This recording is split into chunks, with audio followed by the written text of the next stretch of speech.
ராகுல் காந்தி அவர்கள் தொடர்ந்து நாடாளுமன்றத்தில் கேட்கிறார், எதற்காக இப்படிப்பட்ட நல்ல திட்டங்களை சிதைக்கிறீர்கள்? மகாத்மா காந்தி இந்த தேச தந்தை மட்டுமல்ல, உலகிலே ஏற்றுக்கொள்ளப்பட்ட ஒரு மாபெரும் தலைவர். தேசத்தில் எங்கு எடுத்துக்கொண்டாலும் யார் விடுதலை போராட்டத்தில் தலைமை தாங்குகிறார்களோ அந்த நாடு விடுதலை அடைந்த பிறகு அவர்கள்தான் அதிபராக வருவார்கள், பிரதமராக வருவார்கள்.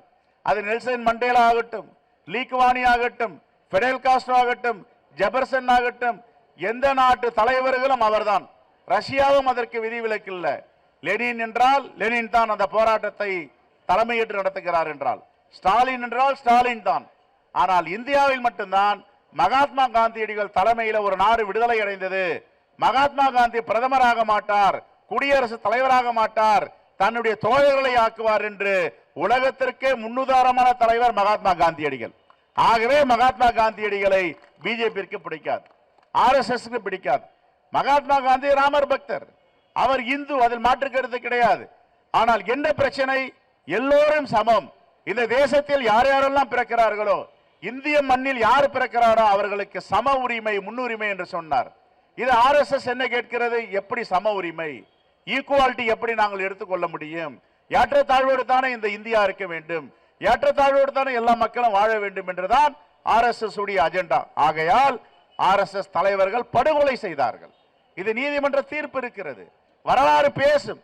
ஆகையால் இறந்து போன மகாத்மா காந்தியை, மக்களோடு மக்களாக வாழ்ந்து கொண்டிருக்கின்ற மகாத்மா பெயரை தாங்கிக் கொள்ள முடியாத ஒரு கூட்டம் அவர் பெயரை அகற்றுகிறது. இதை கண்டித்துதான் இந்த மாபெரும் கண்டன போராட்டத்தை நாம் எடுத்திருக்கிறோம்.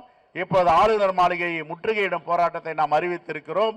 இப்போவாது மோடி அவர்களும் பாஜக அரசும் திருந்தி, மகாத்மா காந்தி எல்லோருக்குமான தலைவர், அவர் இல்லாமல் நாடு விடுதலை பெறவில்லை, அவர் தியாகத்தை மதிக்க வேண்டும், அவர் தியாகத்தை போற்ற வேண்டும். ஆகவே மகாத்மா காந்தி பெயர் நீடிக்க வேண்டும். அது மட்டுமல்ல, மாநிலங்கள் எல்லாம் 40 விழுக்காடு நிதியை அளிக்க வேண்டும், நிதி சுமையை மாநிலங்களுக்கு சுமத்த வேண்டும் என்ற அடிப்படையில் பாஜக இல்லாத மாநிலங்களை சிதைக்க வேண்டும், துன்புறுத்த வேண்டும் என்று உடனடியாக இதை நடைமுறைப்படுத்தி இருக்கிறார்கள்.